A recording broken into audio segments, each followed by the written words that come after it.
now have returned to America because we departed from the truth.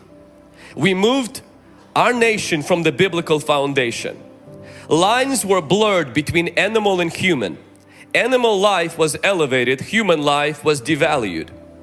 Today you can go to jail for hurting dolphins, but you don't go to jail for killing babies.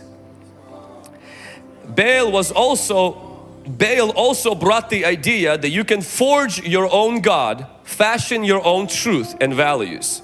Absolutes don't exist. Do as you please. When our nation, and I don't believe honestly that America is a Christian nation. Founding fathers didn't want this nation to be a Christian nation, but it was built on Judeo-Christian values and principles. It was built by Judeo-Christian values and principles where human life was valuable, where sexuality had its boundaries, perimeters and safeguards. Sodomy was not acceptable. A lot of other things that was not acceptable. And then with time, when the idea of God, the 10 commandments, praying to God's protection was no longer constitutional and they were removed and labeled as unconstitutional, I believe that Baal really took reign of American culture. With Baal came Ishtar.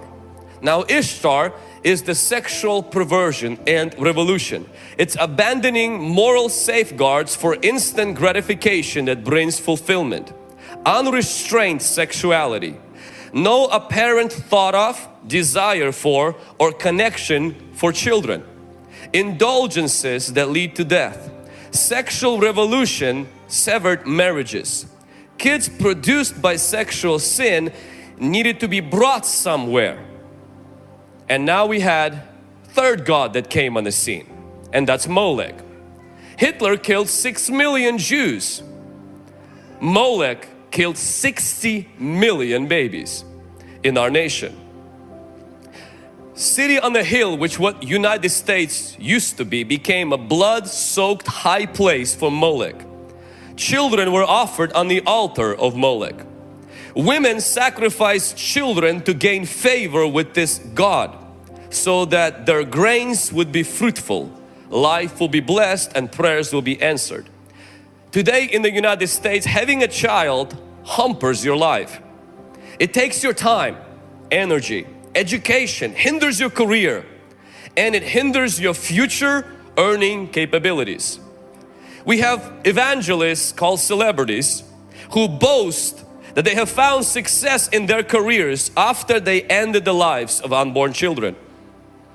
And they say that if you want to have a child, your dreams will be hindered.